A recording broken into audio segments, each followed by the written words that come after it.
Vous êtes-vous déjà demandé si quelqu'un a croisé votre chemin pour une raison? Pas seulement en amour, mais aussi en amitié, dans les affaires, en mentorat, ou même lors de ces rencontres fortuites qui semblent tout sauf hasardeuses. C'est comme s'ils apparaissaient exactement au moment où vous en avez le plus besoin, presque comme si l'univers y était pour quelque chose. Mais comment savoir vraiment si cette personne est destinée à faire partie de votre voyage dans la vie ou si elle ne fait que passer? Est-ce une simple coïncidence ou y a-t-il quelque chose de plus profond qui se passe sous la surface? Quelque chose lié à qui vous êtes, à ce que vous croyez et à la direction que vous prenez.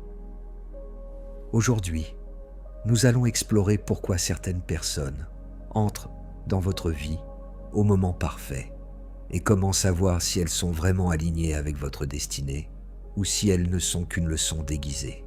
Et la réponse commence bien plus près de vous que vous ne le pensez. Carl Jung, l'un des plus grands esprits en psychologie, ne croyait pas au hasard. Pour lui, les personnes qui entrent dans votre vie ne sont pas des accidents. Elles sont des reflets de quelque chose qui se passe au plus profond de vous, même si vous n'en êtes pas encore pleinement conscient. Il appelait ce phénomène la synchronicité. Ces moments troublants où le monde intérieur et extérieur s'alignent si parfaitement qu'on dirait presque de la magie. Avez-vous déjà pensé à quelqu'un que vous n'aviez pas vu depuis des années et soudain, cette personne vous appelle le lendemain? Ou rencontré un étranger qui semblait vous comprendre mieux que des gens que vous connaissez depuis des années? Jung croyait que ces moments ne sont pas des coïncidences. Ce sont des signes, des indices, des messages de l'inconscient qui vous poussent vers les personnes et les expériences qui façonneront votre croissance. La vérité, c'est que la plupart d'entre nous passent leur vie à penser qu'ils prennent des décisions basées sur la logique et la raison. Mais en dessous de tout cela, l'inconscient travaille sans relâche pour nous guider vers exactement ce dont nous avons besoin, que ce soit une guérison, un défi à surmonter ou une connexion qui nous aidera à devenir davantage ce que nous sommes destinés à être. La vraie question n'est donc pas pourquoi cette personne est apparue, mais quelle partie de moi l'a attirée dans ma vie? Et une fois que vous commencez à comprendre cela, les schémas dans vos relations ne seront plus jamais les mêmes. Alors, comment savoir si une connexion est réelle ou simplement une illusion créée par des besoins non satisfaits et des peurs cachées? Jung croyait que chaque relation que vous vivez agit comme un miroir, reflétant les parties de vous que vous embrassez ou que vous évitez. Si vous vous retrouvez constamment à vous réduire, à cacher des parties de qui vous êtes vraiment, ou à vous modeler pour répondre aux attentes de quelqu'un d'autre, ce n'est pas une vraie connexion. C'est un mode de survie déguisé en amour, en amitié ou en partenariat, avec la bonne personne, qu'il s'agisse d'un ami, d'un mentor ou d'un partenaire de vie. Il n'y a pas de bataille permanente entre qui vous êtes et qui vous pensez devoir être. Vous n'avez pas à justifier vos valeurs pour rester proche. Vous vous sentez vu, accepté, avec tous vos défauts. Et surtout, vous vous sentez libre de continuer à grandir pour devenir la version la plus authentique de vous-même. Jung appelait cela le processus d'individuation, le voyage pour devenir entier, pour enlever les masques que la société vous impose et embrasser votre véritable moi. Et voici le secret. Lorsque vous êtes sur le chemin de l'individuation, vous commencez naturellement à attirer des personnes qui résonnent avec votre vérité. Non pas parce qu'elles apparaissent comme par magie, mais parce que vous avez enfin la clarté pour les reconnaître et le courage de laisser partir ceux qui n'ont plus leur place dans votre vie. Pensez-y, combien de fois avez-vous maintenu des relations qui vous épuisaient, où l'amour ressemblait à une transaction et où être simplement vous-même n'était jamais tout à fait suffisant?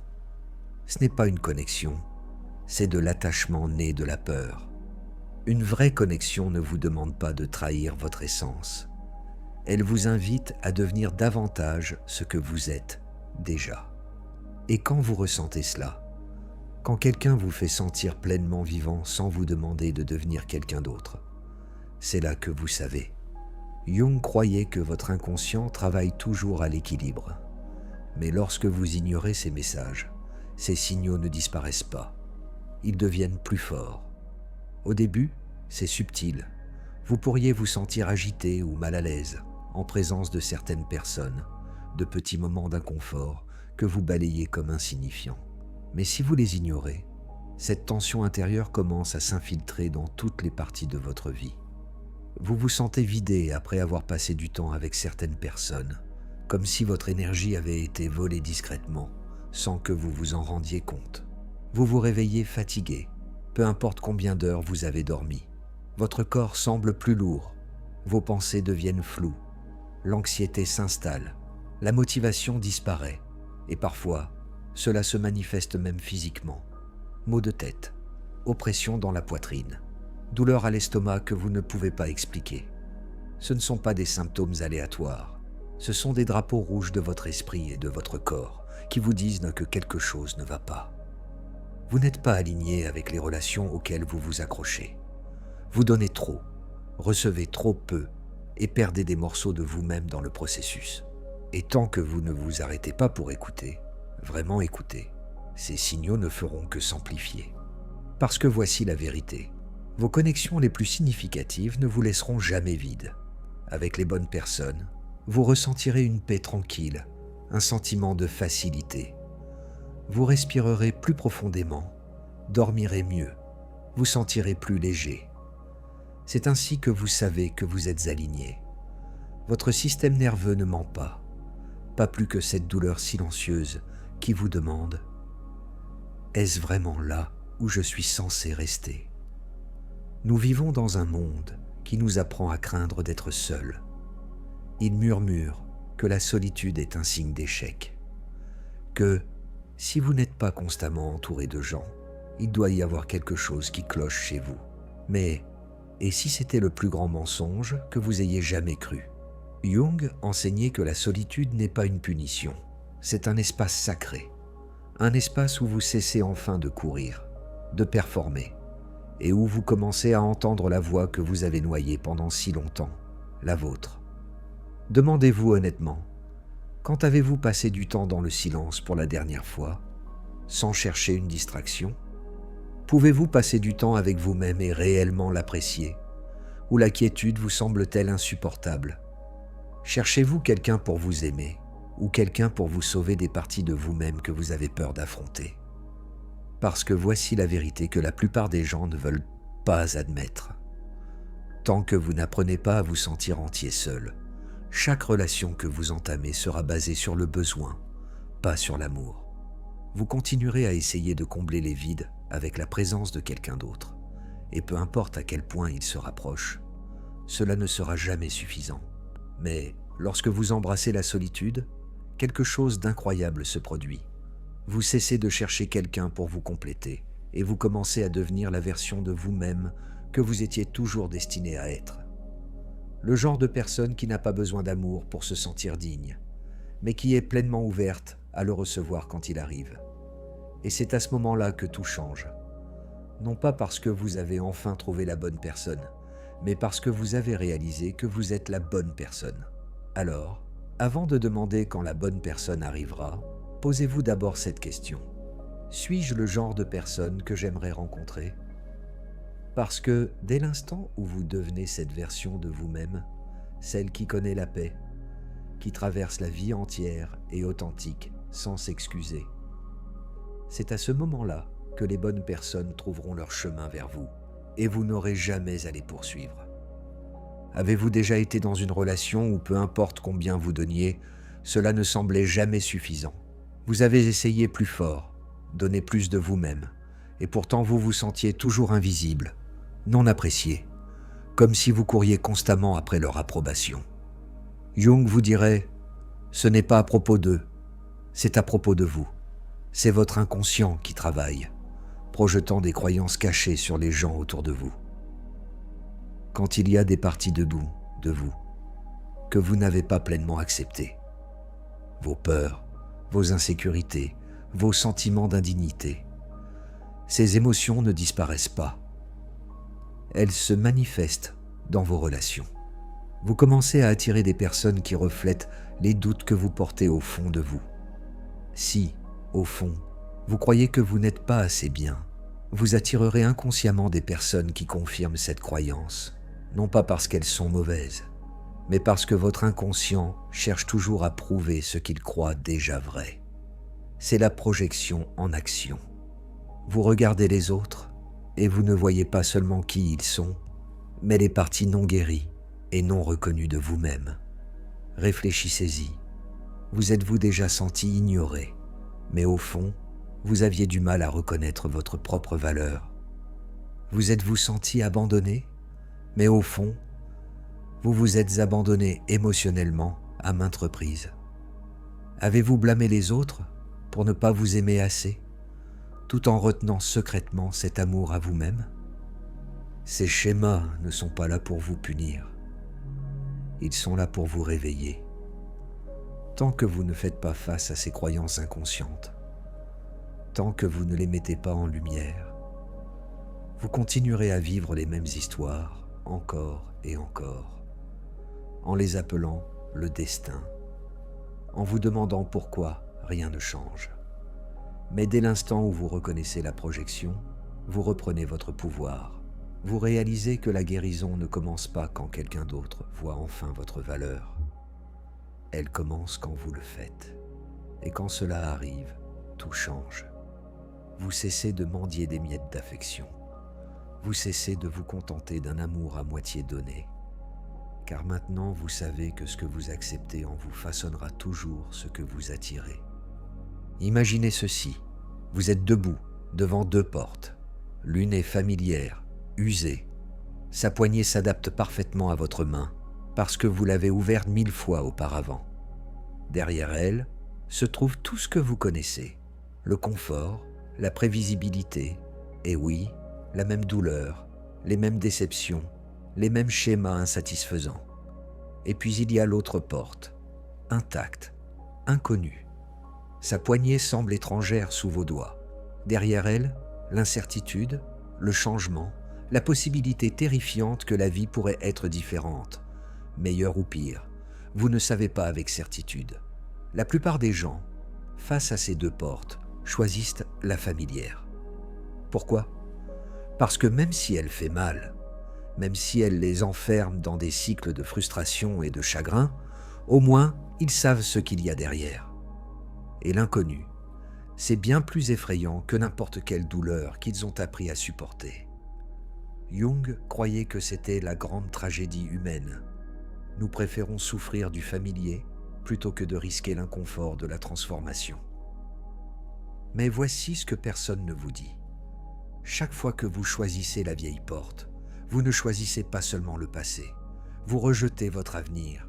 Vous dites à l'univers « Je ne suis pas prêt, je ne suis pas digne, je vais rester ici où c'est sûr, même si ça me brise lentement. » Mais si vous êtes assez courageux pour tendre la main vers cette nouvelle porte, quelque chose change. Oui, c'est terrifiant au début. Oui, cela défiera toutes les croyances que vous avez eues sur qui vous êtes et ce que vous méritez.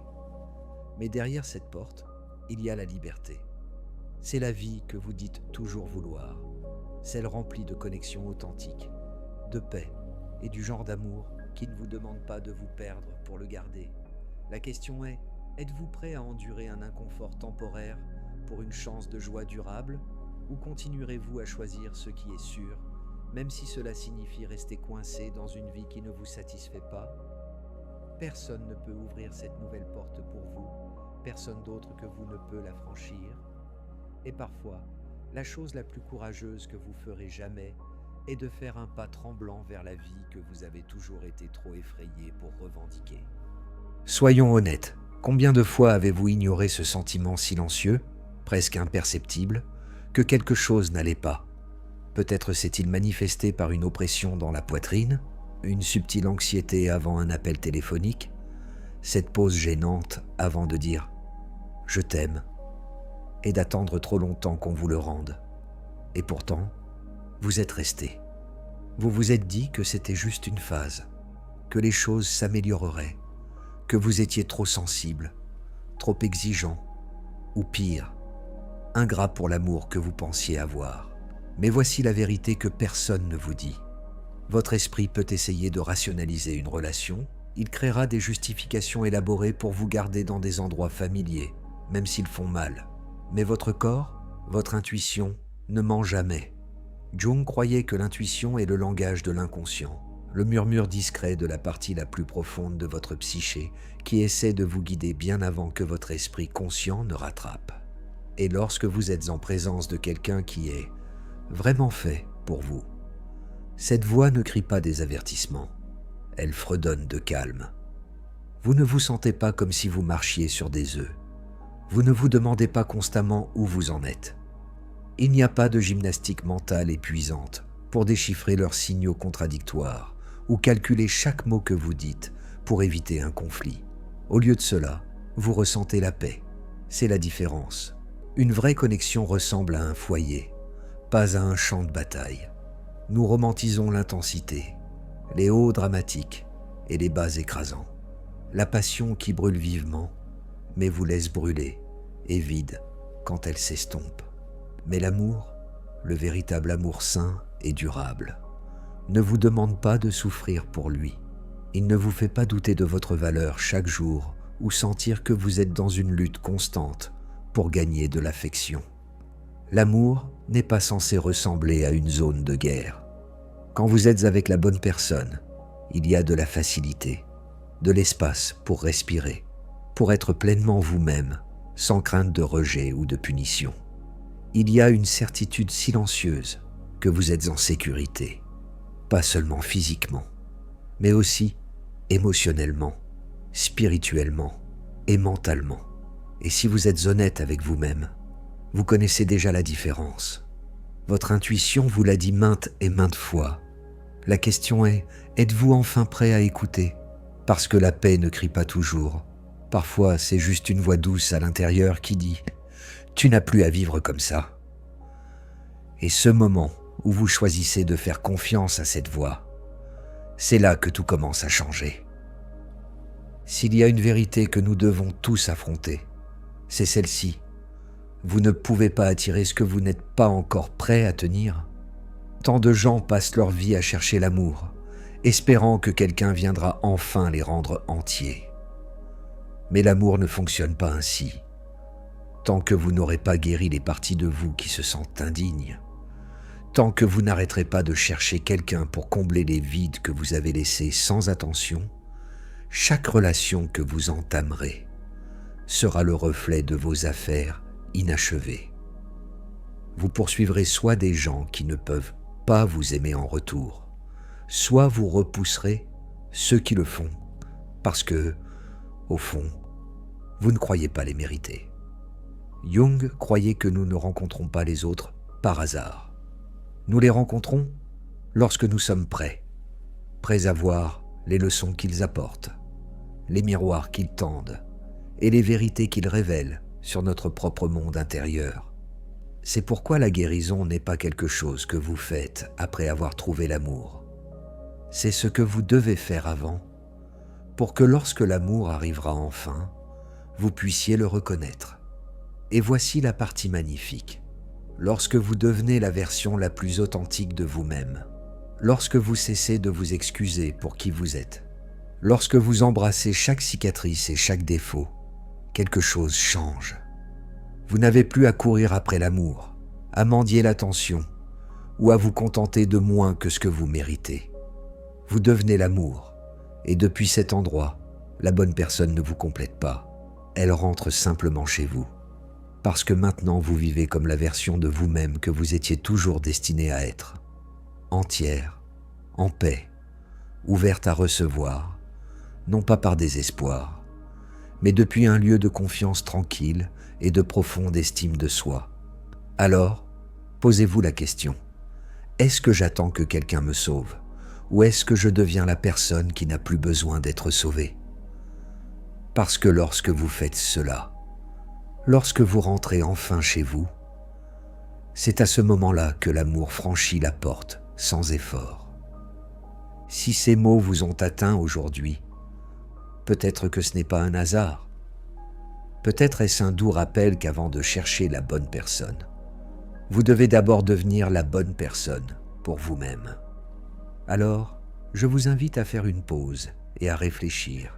Attendez-vous toujours que quelqu'un vous rende entier, Ou êtes-vous prêt à vous tenir droit dans votre propre lumière, en sachant que vous êtes déjà suffisant? Si ce message a résonné en vous, j'aimerais entendre votre histoire. Partagez vos pensées dans les commentaires. Vos mots pourraient être exactement ce dont quelqu'un d'autre a besoin aujourd'hui. Et si vous connaissez quelqu'un qui cherche l'amour mais oublie de s'aimer d'abord, partagez cette vidéo avec lui. Ensemble, créons un espace où la guérison, la croissance et les connexions authentiques sont possibles. Et n'oubliez pas de vous abonner. Il y a tellement plus qui vous attend ici, un endroit où le voyage intérieur mène toujours à la vie que vous avez cherchée. Jusqu'à la prochaine fois, prenez soin de vous. C'est là que tout commence.